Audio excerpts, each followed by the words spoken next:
morning flight, kiss goodbye, waiting for your bright blue sky. Lonely night, where the angels cry. Sa pumili na affection card, ito ang inyong reading. Tingnan natin kung ano yung masama binabalak ng iyong tao.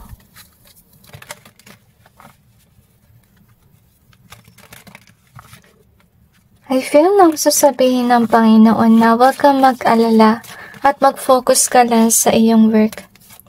Kasi nasa-sense ko itong tao na to, pinatrabaho ka niya, meaning nun, may inas siya na mangkukulam na kulamin ka, pero I don't see that it's working though.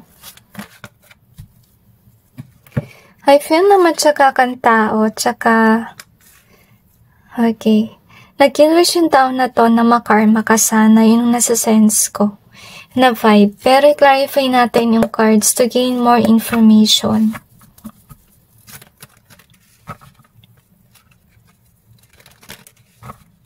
I really feel na wala ka naman nagawang mali. You're just minding your own business, honestly. At I kinda like feel kung sino man ito na tanong mo sa akin, malayo sila sa'yo. So, kaya wala ka dapat ipag-alala din. Dahil sa distansya, kaya siguro ginawa nila ay nagiganti sila by, asking somebody to curse you. But it's not working though. I kinda like feel na bumabaliktad yung spell work. At nasa-sense ko rin yung heaviness ang pakiramdam sa mata. I feel na nagkagalit sila sa'yo, nagpo-post sila ng mean things sa'yo sa social media. At naguguluhan yung mga tao sa kanila kasi napapansin nila na wala ka na sa buhay ng taong ito, samantalang may sinasabi pa rin yung mga taong ito. Okay? So, anyway, ito yung iyong first card. So, what they have here, itong tao na to yung na may ginagawa siyang kalokohan behind the scenes. And with the love being here, so, siguro napapansin niya na minamahal ka ng mga tao sa paligid. At itong taon siguro na to nagsiselos kasi maybe whomever this is, hindi siya ganon ka-love. Kasi kahit napansinin mo naman dito sa image, sa kanyang energy, hindi siguro siya pinapansin ng mga tao, ikaw naman ay pinapansin, as you can see here. So, siguro, selos yung nangyari dito, kasi, look at this one. So, yun nga, nagpadala nga sila ng curses sa'yo, pero, I don't see that it's working though. It backfired back to them. Sila yung nagkakaroon ng nightmares. So, baka yung curse sa'yo is more on dreams, honestly speaking. Pero hindi yan nangyayari sa'yo kasi pinoprotektahan ka ng Panginoon at hinihil ka sa tuwing naglalagay sila sa'yo ng strong spells. Okay? So, yun yung nangyayari. So, I kinda like feel with regards sa yung reading. Feeling ko nangyari na eh. Okay? At yun pa rin yung balak nilang gawin sa'yo. So anyway, we have the hope and coach here. So I kinda like feel na whomever this person is, tinatry niyang i-destroy yung hope. Kasi napapansin niya talaga na may hope ka even though may mga masasama na nangyayari sa'yo, hindi ka nawala ng pag-asa, malapit ka pa rin sa Panginoon. At nakikita niya yun. Okay, whomever this is, they could be watching from afar. Kahit nasabihin natin na malayo na yung kanilang lugar, maybe you are, I'm not sure if you guys are in a public eye, honestly. But if ever you are, kung may channel ka, kung may social media ka, nagpo-post ka doon, nakikita nila guys, okay? Kahit nasabihin natin na blinak nyo na sila or so ever, maybe meron silang kakilala na nakikita yung ginagawa mo at yun nga, nagpamarites sa kanila. So, baka yun yung nangyayari. So, anyway, ito nga yung balak nga nilang gawin na nagbigay sa'yo ng bagay na may curse. As you can see, kasi nga naiinis sila, nakita kasi nila na balanse yung iyong buhay. At with the Brave being here, you still have that hope talaga, tsaka yung eagerness talaga na mag-push forward sa iyong buhay. Despite of the bad things happening to you, hindi ka nawala ng pag-asa. So, kung sino man na ito ang toxic niya, kasi instead na matuwa siya for you, naiinis siya for you. You get my point? So, anyway, let's see what else do we have here. So, yun nga, nakita nga niya na masaya ka. Minamahal ka niya. So, minamahal ka ng mga tao sa paligid. And yeah, this person is definitely watching from afar. And maybe nainggit siya kasi nakita ka niya may pera, siya naman ay walang pera. So, you can see here. So, with the fate being here and conflict. So, I kinda like feel na ito yung nangyari siguro sa inyong connection. Baka nag-away kayo or may nangyaring conflict kaya nag-ending yung connection. I kinda like feel na fated na mangyari ito sa inyong connection kasi first of all, napansin ko dito sa iyong reading na hindi maganda yung kanyang pag-uugali kasi whomever this is, and they are very revengeful. Hindi ko naman nakita dito sa reading na nag-revenge ka after that conflict. I kinda like feel like you're just minding your own business and that's it, okay? At ito yung napapansin niya na you are loved, to be honest with you. So, ito yung kinasaselos nila kasi desired ka ng mga tao. I kinda like feel na agaw pansin, yun yung nasa-sense ko. Or maybe you are popular. That's also what I see in this reading. You can be a celebrity. Okay? So, yun nga, minamahal ka ng mga tao. Kaya yan, nainis nga sila. So, yun nga, may ebidensya na may pera ka pa. So, siguro nag-assume sila na marami kang pera. At hindi lang yung minamahal ka rin ng mga tao. At nainis sila dahil doon. So, that's the reason why yung plano nila ay, yun nga, gambalain yung iyong buhay by curses. Pero hindi mangyayari yun eh. Kasi dito sa yung reading, pinakita na closeness, may love doon. To be honest, hindi ko nakikita dito na ini-hate ka ng mga tao. Kasi naman na nag-hate sa'yo, itong hater mo na may nangyaring conflict sa inyo dati nung past. Pero hindi nila ito maalis, guys. Hindi nila maalis yung energy ng love around you. Kasi maybe you deserve that. Hindi ko kasi napansin dito na nag-revenge ka sa taong ito. You're just doing your own thing. Okay? Anyway, let's see what else do we have here. Okay.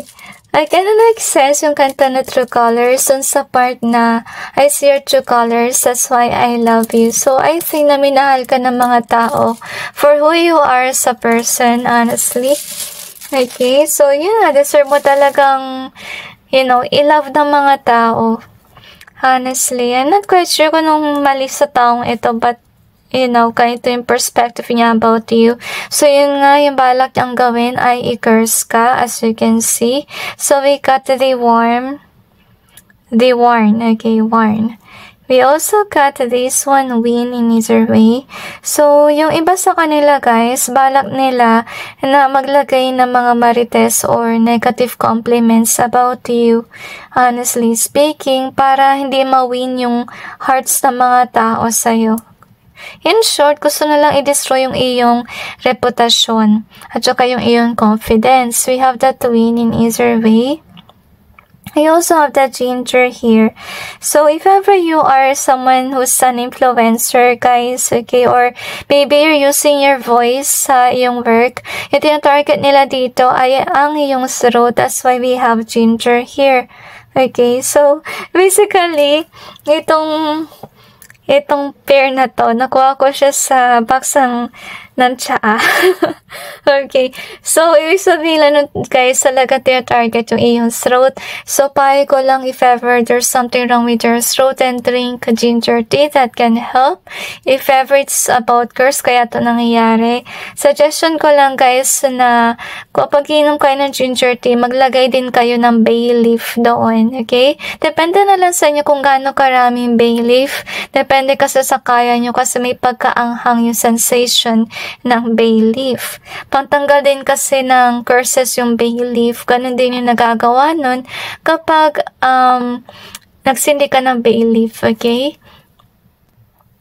So anyway, we also have this one here. So, anyway, itong taon na to, hindi siya makakapunta sa inyo. I think that God is not permitting this person. So, you have the fake here. So, definitely, they plot to actually put fake news about you out there online para masira yung iyong reputasyon. We have the heal. So, this person needs healing work to do kasi may binasaktan siya sa pagkahiwalay nyo guys, honestly speaking. And I see in your reading that you definitely move on from this person. Whomever they are, hindi sila nag-move on sa'yo. So, I also have this one in either way. So, I kinda like feel guys, na magugulan yung mga tao kasi people see you in a good way, honestly. That's why they love you, to be honest. So, you have this one. So, tinatarget talaga nila yung iyong reputasyon kasi maybe yung iba sa inyo, isa sa kuhanan nyo ng pera is yung pagiging tao sa social media can be. So, baka yun yung nangyayari. Nagsaselos sila dahil doon. So, kaya dinidestroy nila yung reputasyon mo para kumonti na yung iyong views at kumonti na yung kinikita mo hanggang sa wala ka ng kitain. So, you have this mosquito here. And we also got this our gateway in reverse. So, I kinda like see here na isa sa kanilang plano or plot talaga is i-curse ka ng sickness para hindi ka na makapag-travel with our gateway. Kasi, I kinda like feel tong taon na to, galit na galit sa'yo. Parang lahat ng klase yata ng curse ilagay na sa'yo. But I don't really see it's working though, to be honest with you. So, mapapayo ko lang maging malapit kayo sa Panginoon. At saka, continue mo lang yung ganitong energy mo na loving energy ka.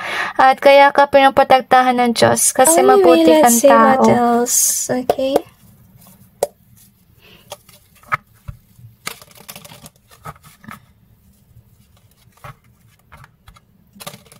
I feel na gusto niyo ng karma reading, so we will do it after this. Okay, tignan natin kung ano pa yung kanyang pinaplanong gawin sa inyo na masama.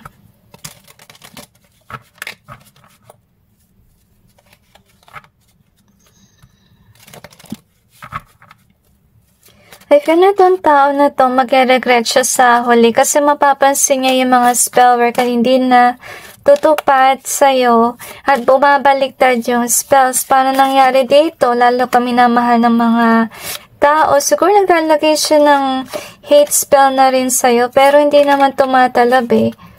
Okay? And I feel na naiyak ako kasi hindi ka naman naging revengeful sa taong ito. Nag-move on ka lang.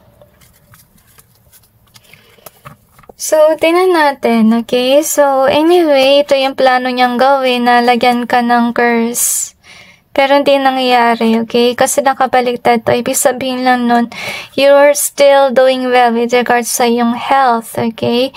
Isa rin sa balak niyang gawin ay may marites, okay? Magsasalita siya na di maganda about you para ma-confuse yung mga tao at para masaktan ka emotionally. Kasi nakita ka nga nila na minamahal ka ng mga tao. So, umulit lang yung ating reading na ganun talaga yung balak nilang gawin, okay? So, yun nga yung balak nila, tamaan ka sa career by spreading lies and rumors about you para konti na lang ang iyong kitain sa social media. At I kinda like feel here kasi nakita nilang balance yung iyong buhay at wala kang haters. Kaya siguro sila naiinis, okay? So, anyway, ito yung plano nilang gawin nga, mawalan ka ng work. Pero hindi ko naman nakikita talaga guys na umepekto yung kanilang ginagawa kasi despite of all that they do, you know, you are loved by people around you and you're emotionally fulfilled as you can see. So, anyway, I feel nakakarma nitong tao na to. At nasa-sense ko pa rin yung energy na sinasabi niya karmahin ka sa. Parang ganun ba na vibe? Pero hindi ko naman talaga nakita dito na may masama kang ginawa. Okay? Kasi kung sila yung naglalagay sa'yo ng let's say karma mo, hindi ka na talaga kakarmahin guys. Kasi first of all, sila na yung nagbigay ng karma sa'yo. So, paano paano ka pang makakarma, diba? So, anyway, ito yung kanilang balak gawin, na hindi ka na maging successful sa iyong career. Pero, you know, with regards sa Tower in reverse, ibig sabihin lang kasi nun, hindi mangyayari yun, hindi maguguho kung ano man ang ginagawa mo sa ngayon. Kasi whatever that you're doing, you know, I think it's for you talaga. Kasi kung hindi yan para sa'yo, sana hindi nagstay sa'yo. You get my point? Okay? Kasi mga bagay na hindi meant para sa atin, nawawala yan. So, anyway, let's see kung ano yung kanilang karma sa pagka-curse sa'yo at pagkalatan chismis. Kasi feeling ko, guys, hindi lang ito mangyayari pa lang. I feel na nangyari na ito kasi I kinda like feel yung revengeful energy nila na talaga nag-iisip sila ng paraan paano ka mapabagsak. Okay, so obviously, hindi sila focus sa kanilang buhay. Focus sila sa yung downfall. So anyway, let's see kung ano yung kanilang karma.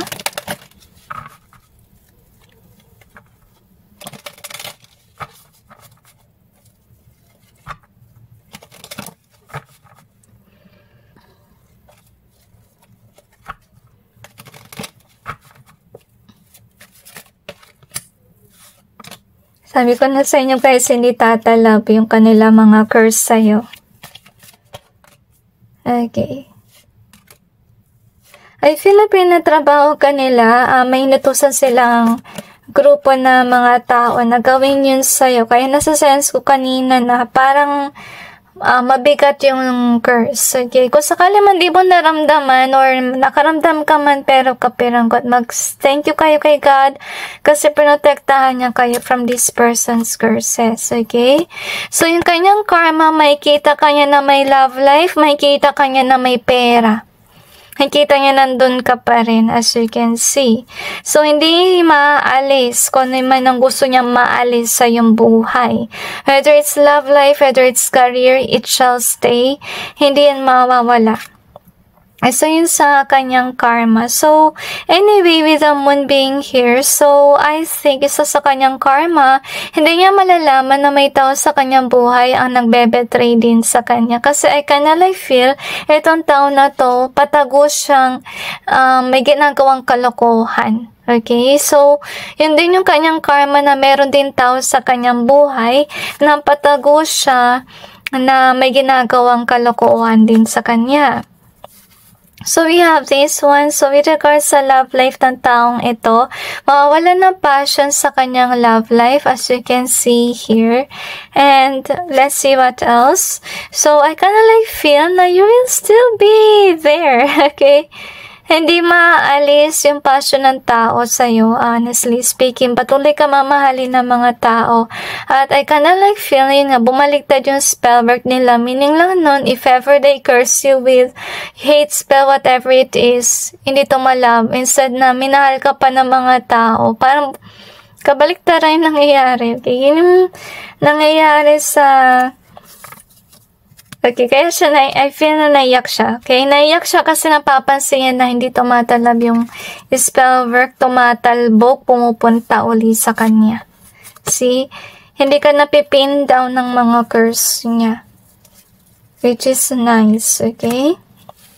So, remember, pray kay God, mag-thank you kayo guys, kasi talagang pinotektahan ka niya from this person's curses, and I kinda like feel na you still need to pray for this person na rin na mag-heal, kasi hindi pwedeng ganito na forever siyang galit sa'yo. Kailangan niya mag-move on guys, kasi ano mangyari sa kanyang boy if puno yan ng hate? Okay, naalala ko tuloy yung napanood ko na nag-handle ng exorcism, okay? And, yun nangyari doon, may soul na sobra sa galit nung namatay siya. At, yun nga, yung namatay siya, yung kaluluwa niya, umaapoy sa galit. Okay? Napapasok siya sa sarili niyang galit. Yun yung nangyayari. So, huwag niya sana paabutin ng ganun na hanggang doon sa kabilang buhay, yung hate, yung, magdadala sa kanya ng negativity or masamang pakiramdam. So, anyway, pray for this person na mag-heal, at hindi lang yun, mag-pray ka rin kay God for protection and thank Him for protecting you as well, okay? So, anyway, that's it guys, and God bless all of you.